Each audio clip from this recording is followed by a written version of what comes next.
Hola a todos y todas, espero que se encuentren muy bien.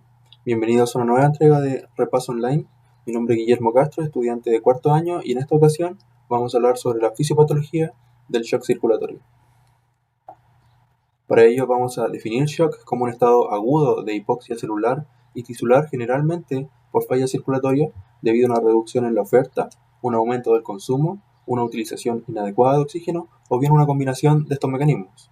Inicialmente es reversible, pero sin tratamiento va a progresar a una disfunción orgánica irreversible con una alta mortalidad variable entre el 40 y el 80% según la etiología y la precocidad con que se realiza el diagnóstico.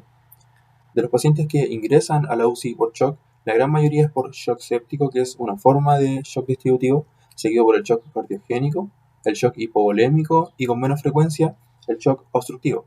Ahora, eso también va a variar según el servicio. Por ejemplo, en urgencias, la primera causa pasa a ser el shock hipovolémico debido a la hemorragia. El shock se puede clasificar dentro de 4 grandes tipos: shock hipovolémico, shock cardiogénico, shock obstructivo y shock distributivo. Cada uno va a tener un conjunto particular de etiología. Ahora, en la práctica, muchos pacientes con falla circulatoria presentan una combinación de estos mecanismos más que una forma específica de shock. Vamos a partir describiendo el shock hipovolémico. El shock hipovolémico se debe a una pérdida aguda del volumen intravascular, ya sea por pérdida de sangre, pérdida de plasma o pérdida de líquido extracelular, todo lo que va a conducir a una reducción de la precarga y con ello una reducción del gasto cardíaco. Las etiologías las podemos dividir en causas hemorrágicas y causas no hemorrágicas. Las causas hemorrágicas, como ustedes se podrán imaginar, son muchas, virtualmente todo lo que haga sangrar, así que destaca principalmente el trauma contuso o penetrante, que es la causa más frecuente, y seguido por la hemorragia digestiva. En las causas no hemorrágicas, en cambio, tenemos las pérdidas gastrointestinales, como la diarrea, los vómitos, pérdidas cutáneas, pérdidas renales y la formación de un tercer espacio, por ejemplo, en el caso de la cirrosis, de la pancreatitis.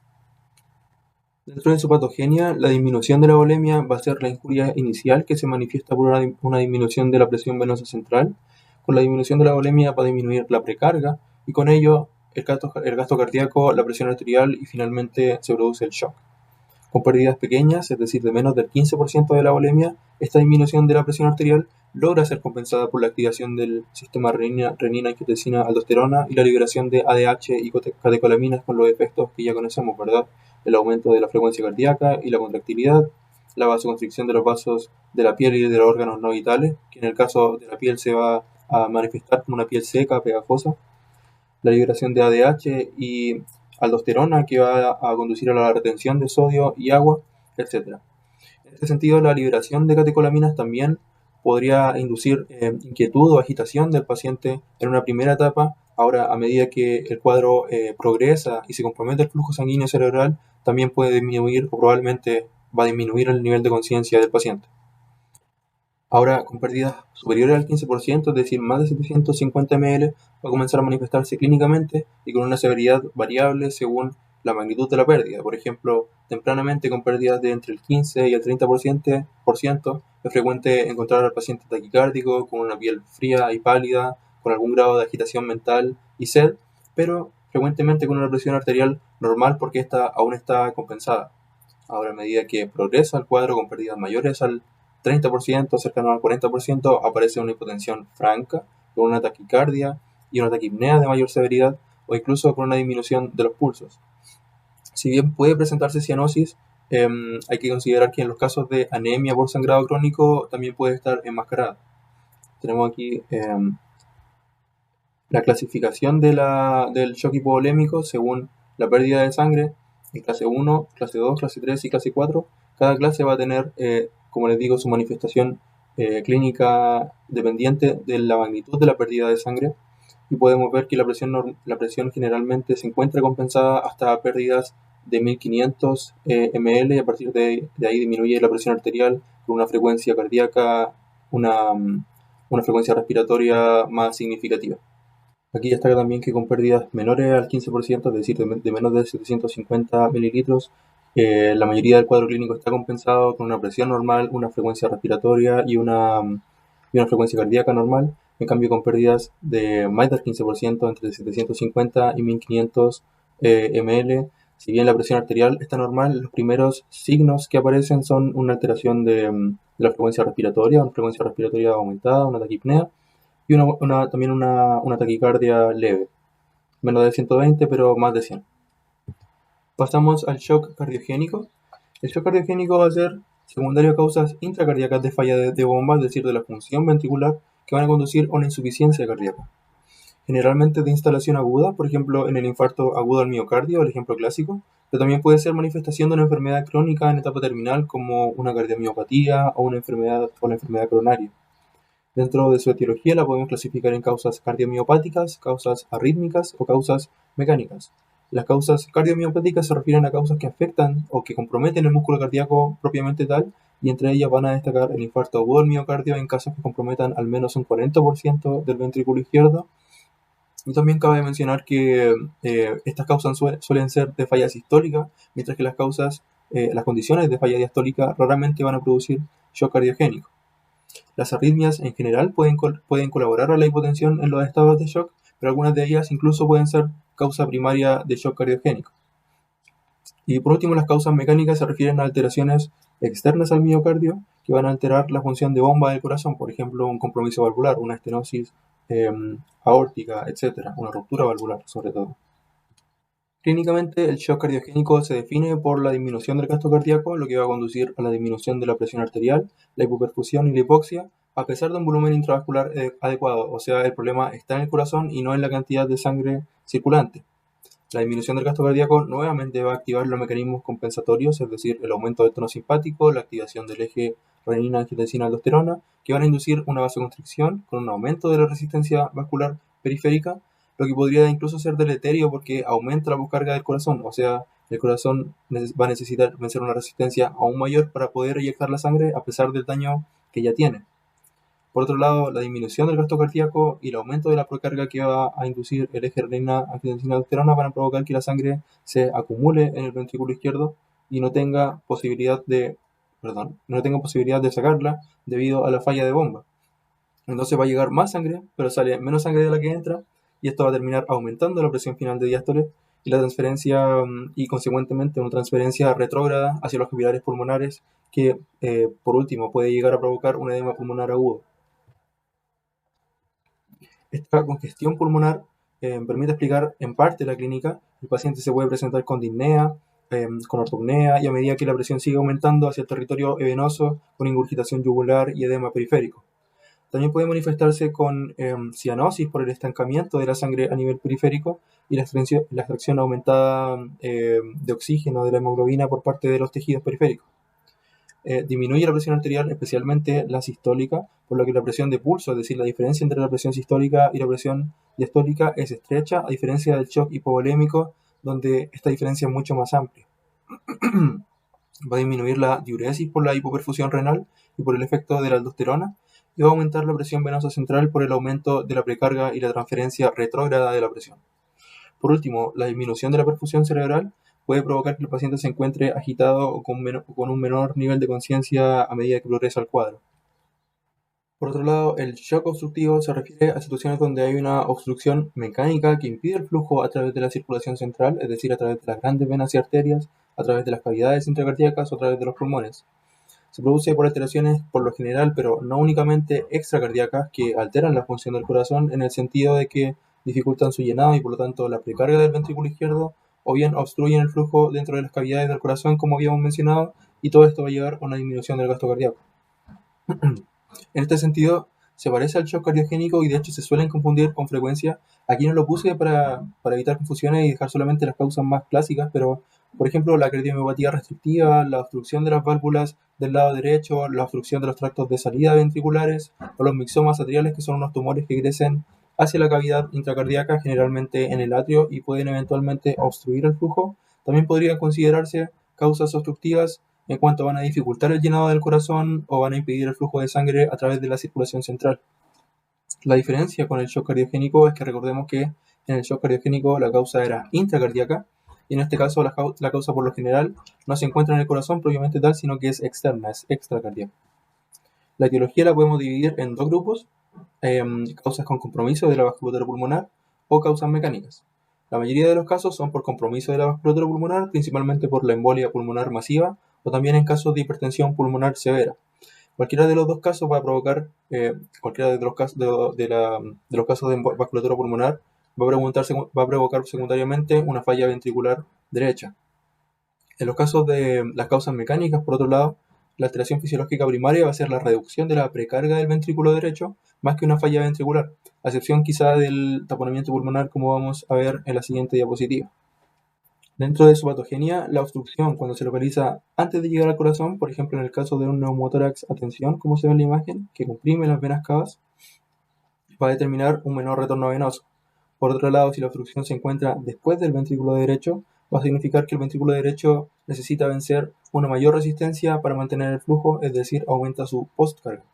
Por lo tanto, en ambos casos, lo que ocurre es una disminución de la precarga del ventrículo izquierdo, ya sea porque la sangre no llega al ventrículo derecho o bien porque no puede salir del ventrículo derecho por el aumento de la postcarga y el aumento de la resistencia.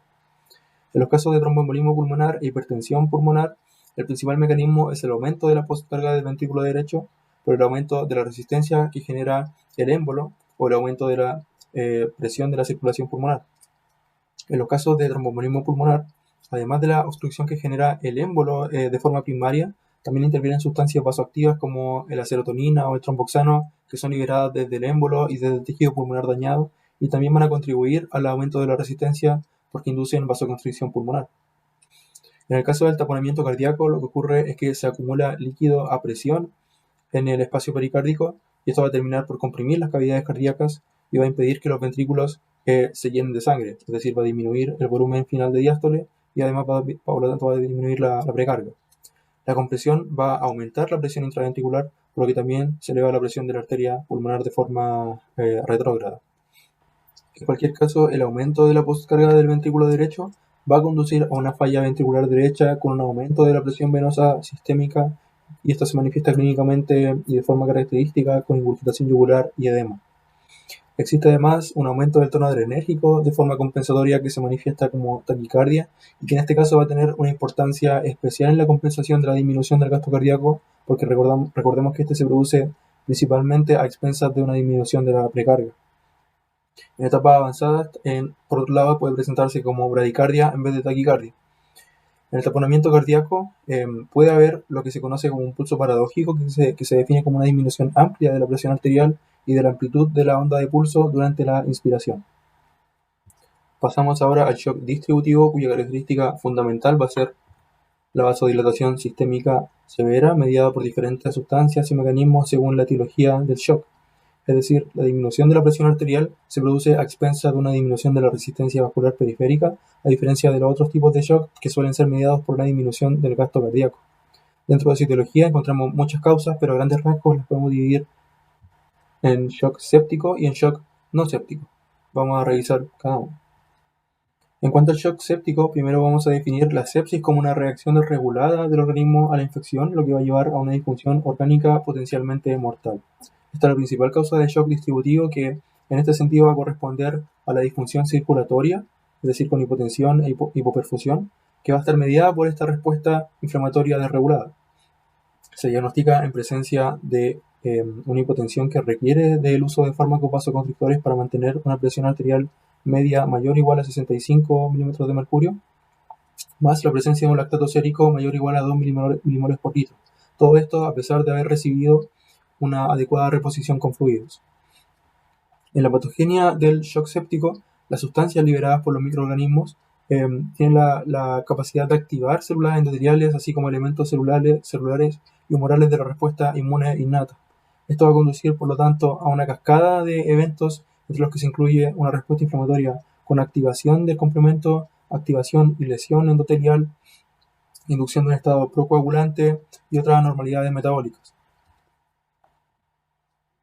Dentro de los diversos mediadores que influyen en esta reacción, encontramos el óxido nítrico, que va a inducir la vasodilatación y la depresión miocárdica, el factor de necrosis tumoral alfa, que va a inducir una liberación de mediadores inflamatorios, un aumento de la permeabilidad vascular, la disminución del gasto cardíaco y un estado procoagulante, es decir, va a promover la coagulación intravascular diseminada, la interleuquina 1, que va a producir daño celular, La trombina, que en niveles altos va a inducir también el estado procoagulante, mediadores lipídicos, que van a inducir la vasodilatación sistémica, el aumento de la permeabilidad vascular y el estado procoagulante, y por último radicales libres que van a producir el daño de la membrana plasmática, la alteración de los eritrocitos y un aumento de la permeabilidad vascular.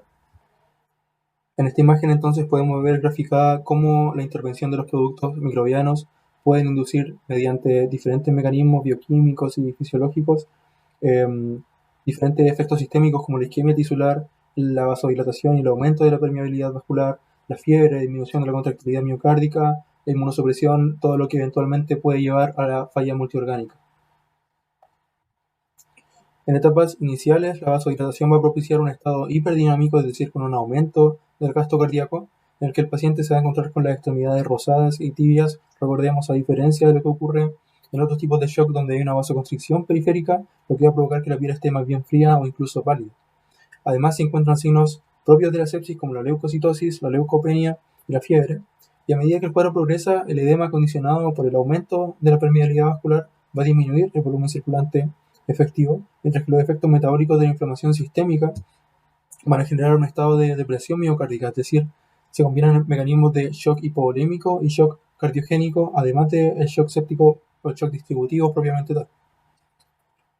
El síndrome de respuesta inflamatoria sistémica es un síndrome clínico caracterizado por una respuesta inflamatoria generalizada, es decir, difusa, producida por una injuria que puede ser o no de origen infeccioso, es decir, aparte de las infecciones puede ser producida por quemaduras, por traumatismos, por pancreatitis, básicamente situaciones en que se exacerba la respuesta inflamatoria por la liberación masiva de mediadores proinflamatorios secundaria al daño tisular. Antiguamente se diagnosticaba con 2 o más de los siguientes criterios y pretendía ser una herramienta para reconocer tempranamente a los pacientes que podrían estar cursando con una sepsis, pero actualmente está en difuso porque a pesar de tener una alta sensibilidad, su especificidad es muy baja y muchos de los pacientes hospitalizados, a pesar de cumplir con 2 o más de esos criterios, puede que no estén ni siquiera infectados. Así que actualmente se considera solamente como un síndrome clínico, como concepto, más que como un predictor.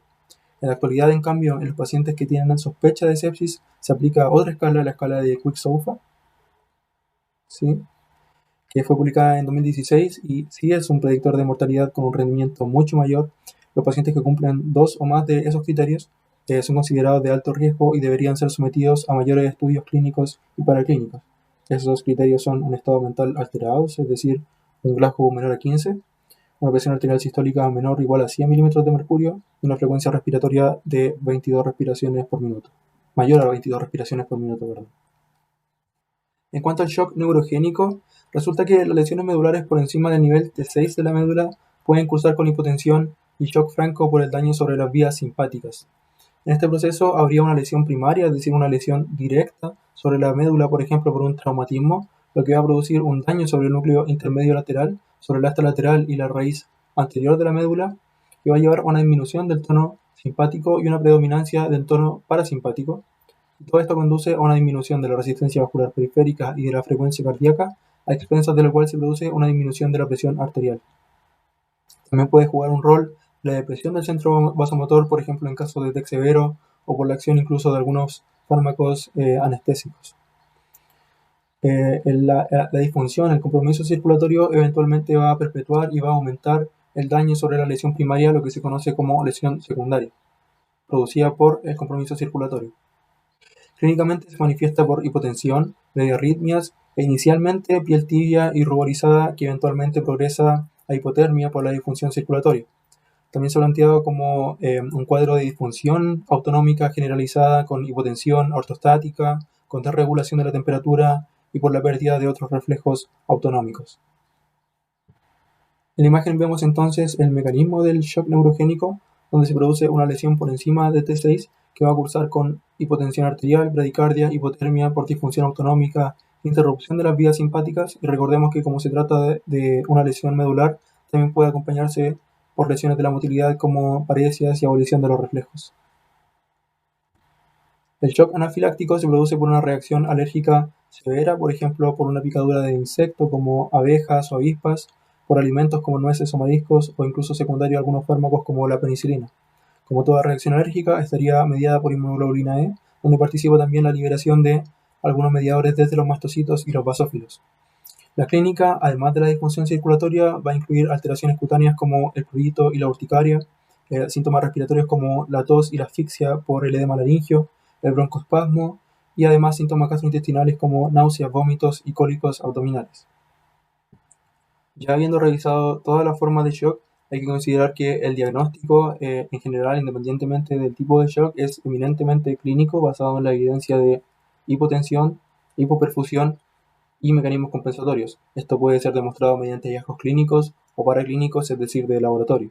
La hipotensión es un hallazgo clínico, se define según una presión arterial sistólica menor a 90 milímetros de mercurio o un descenso de 30 milímetros de mercurio o más desde la presión arterial basal. La hipoperfusión se demuestra clínicamente por un compromiso de conciencia, por la oliguria, es decir, una diuresis de menos de 0,5 mililitros por kilogramo por hora, y la presencia de cianosis. También puede ser demostrado mediante hallazgos de laboratorio, como una hiperlactatemia, es decir, un lactato sérico mayor a 1,5 milimoles por litro, o un déficit de base de menos 4 miliequivalentes por litro. Los mecanismos compensatorios pueden ser evidenciados clínicamente por medio de una taquicardia, la taquipnea y la diaforesis, o que también hay hallazgos de laboratorio que lo evidencian como una presión arterial de CO2 de menos de 32 milímetros de mercurio. Hay que considerar que es compensatorio en cuanto tiene por función aumentar el pH y compensar la acidosis metabólica a partir de o mediante la hiperventilación. En cuanto a los mecanismos y la fisiología del shock, como vimos en el video de hipertensión arterial, la presión arterial está determinada por el gasto cardíaco y la resistencia vascular periférica, y cualquier alteración sobre estos parámetros, sobre los determinantes del gasto cardíaco y la resistencia vascular periférica, puede determinar la hipotensión y el shock. Cada forma de shock va a poseer su propio perfil hemodinámico según la forma en que altera precisamente esas variables. La mayoría de ellas, como es de esperarse, cursa con una disminución del gasto cardíaco o de la resistencia vascular periférica.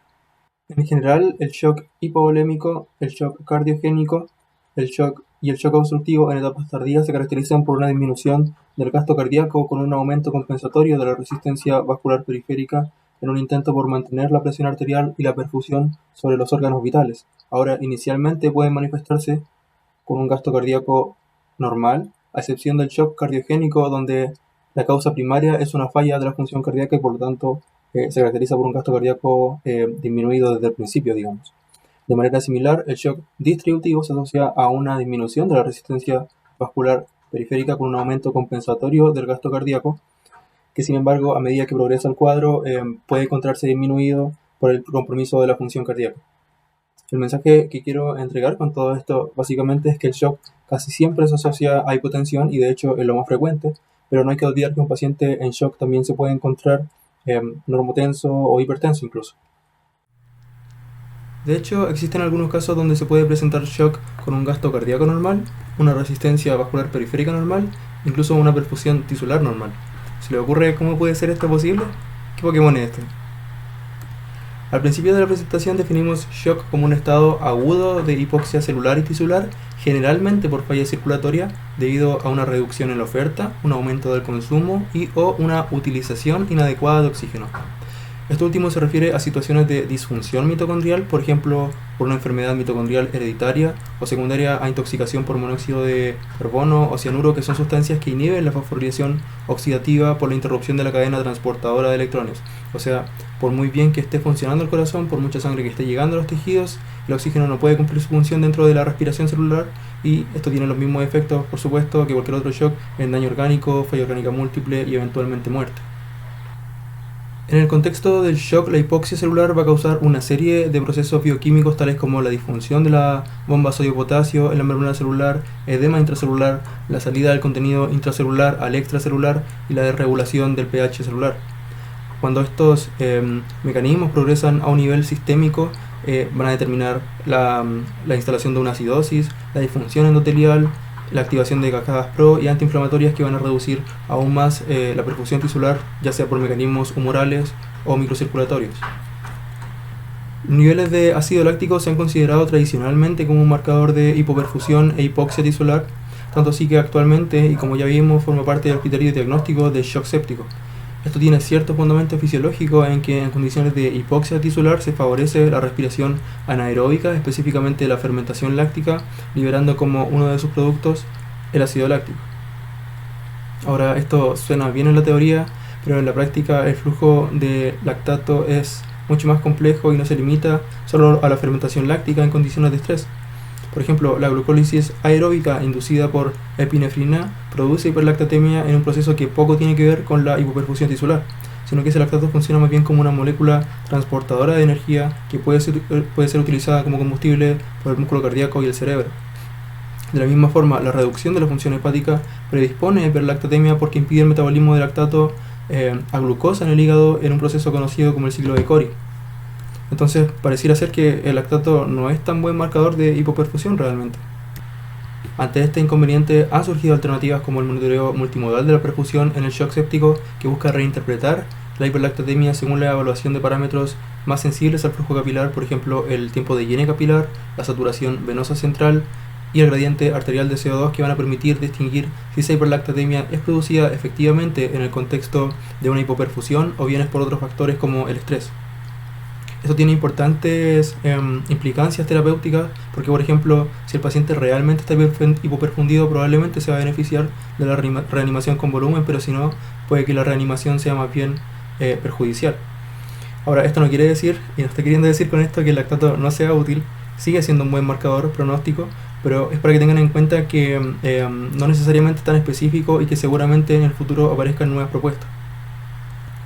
Respecto a la historia natural del shock, vale decir que este es un proceso fisiológico continuo que va a comenzar por un evento agresor inicial, ya sea una infección, un trauma, etc., que va a desencadenar una serie de eventos fisiopatológicos y va progresando a través de una serie de etapas que se caracteriza por una disminución progresiva de la reversibilidad hasta llegar a una fase final, una fase terminal de daño orgánico irreversible y eventualmente la muerte. Entonces, en una primera instancia, antes de que se instale el shock propiamente tal, hay una primera etapa que se conoce como pre-shock, también se le conoce como fase inicial no progresiva, shock compensado o críptico, y se caracteriza por la activación de mecanismos de compensación en respuesta a la disminución de la perfusión tisular que van a permitir mantener la perfusión de los órganos vitales. Entonces, clínicamente, las únicas manifestaciones podrían ser derivadas precisamente de esa compensación con taquicardia, cambios sobre la presión arterial, ya sea un aumento o una disminución, y un incremento en la lactatemia. Estos mecanismos de compensación van a incluir la activación del sistema nervioso simpático con liberación de epinefrina y norepinefrina que actúan sobre los receptores adrenérgicos alfa y beta, produciendo vasoconstricción arterial con disminución de la resistencia vascular periférica, y venosa por otro lado con un aumento sobre el retorno venoso y por lo tanto sobre el volumen sistólico. También por la activación de receptores beta 1 del corazón van a tener un efecto crono e inotrópico, es decir, van a aumentar la frecuencia cardíaca y la contractilidad respectivamente. Otro de los mecanismos compensatorios es la activación del eje renina-angiotensina-aldosterona, que se activa en respuesta a la hipovolemia, de forma tal que se libera aldosterona, que va a promover la reabsorción de sodio y agua y además la liberación de ADH. Por último, la secreción de ADH va a promover la reabsorción de agua desde el túbulo colector. La consecuencia de la activación del eje renina-angiotensina-aldosterona y de la liberación de ADH va a ser además la disminución de la diuresis, lo que va a permitir mantener la volemia. En este esquema se muestra la función de los receptores alfa y beta adrenérgicos, así como la acción que tiene la norepinefrina y la epinefrina sobre cada uno de ellos. De esta forma, la epinefrina tendría un efecto agonista de forma similar sobre los receptores alfa y beta adrenérgicos, mientras que la norepinefrina tendría un efecto agonista sobre el receptor alfa y beta 1, pero con un mínimo efecto sobre los receptores beta 2. En una segunda etapa, cuando se instala el shock propiamente tal, también se le conoce como fase progresiva o de descompensación inicial, la magnitud de la injuria va a alcanzar un umbral más allá del cual los mecanismos de compensación van a ser sobrepasados. ¿Qué significa eso? Por ejemplo, en el caso de un shock hipovolémico, los síntomas van a aparecer a partir de una reducción de por lo menos el 20 o el 25% de la volemia. En este caso se va a instalar una hipoxia tisular difusa y van a comenzar a aparecer algunos signos y síntomas de disfunción orgánica como la taquicardia asintomática, la disnea, la agitación, la diaforesis, acidosis metabólica, hipotensión, oliguria, que se define como una diuresis de menos de 0,5 ml por kilogramo por hora, la piel fría y húmeda y finalmente la disminución del gasto cardíaco.